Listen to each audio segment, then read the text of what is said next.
even if it is for a short period of time, will be beneficial in three general ways, in terms of education, personal growth, and intercultural development.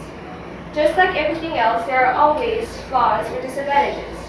But I can argue that benefits are more crucial and will definitely play an important role throughout one's life and continue to affect them forever. Thank you.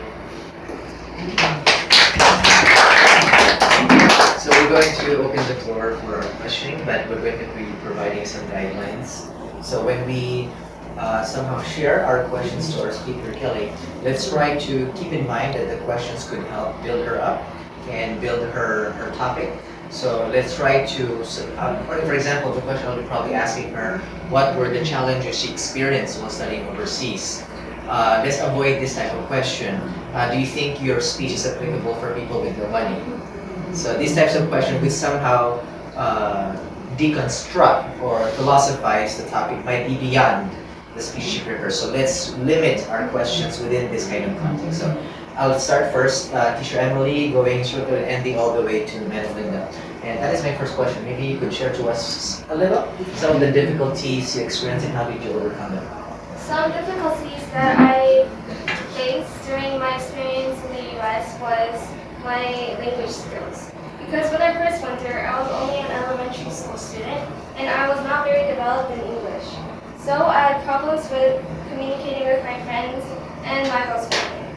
But as I got along, because my host father was an English teacher, he developed me a lot more in English, and that is how I got through this difficulty without any problem. Thank you. Teacher Emily? Thank you. Okay. I was judging them. Okay. Can you just... Yes, Teacher Efra? Okay, sure. Yeah, yes. No, just because you mentioned cross-cultural communication, so my question is this one. So what do you think is the most important thing in having a very effective cross-cultural communication? It will help in two various ways, I think. And when you're young, Kelly, sorry, the question of your teacher Anne is, if I want to do cross-cultural communication and want to successfully do it, what should I do? How to make it effective? going overseas and experiencing different culture and trying to collide with people who have different cultures and to fit in with them and make kind of an agreement so that you can have both of the similarities and differences all together. Maybe you can give us an example of how you did it yourself. I didn't really have many problems with cross-cultural communication.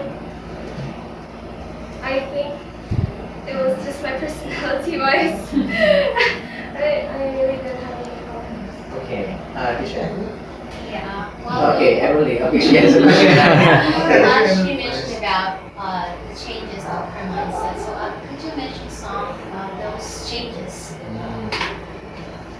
Especially in education, I found that Western education system was more fit for me because in Korean education system, they try to jam stuff in your head and memorizing is the way of acquiring knowledge. But for me, in this case, I learned that understanding one topic is better for me to understand and learn something about that topic. And about my mindset, I think I became to think more about others and also think about various perspectives while I'm thinking about one thing. So I will think about different perspectives from different people. Thank you. That's a nice question. Sure, Ricardo, are you ready? Okay, talking about being westernized when you go to another country, how did it affect you? As in, what changes has it made you grow? It made me grow more independent because first I was very young, so I did not have many chances to be separated from my family. But from this experience, I learned to be more independent and do things on my own than to rely on someone else and think and wanting them to do something for me, I would do it myself. And also, I think I became, because in Korea, age is very important. So when you make friends, or even when you make friends in Korea, they have to be on your same level age. But now, I really do not care about the age of the people I want to make friends with. It does not matter if they're in college or even kindergarten. If I can communicate with them and share my thoughts, I think that age does not matter in terms of friendship. And I think that was one of the most important things I learned during this time. And can I follow up to that? And how did your parents accept that kind of change in you? Because I understand that some Korean parents are really quite strict on that. My parents were not very strict from the very first, and because I liked the way I changed, they kind of accepted my changes and thought that it would be better for me if I follow my changed personality than to pursue the unchanged Korean personality.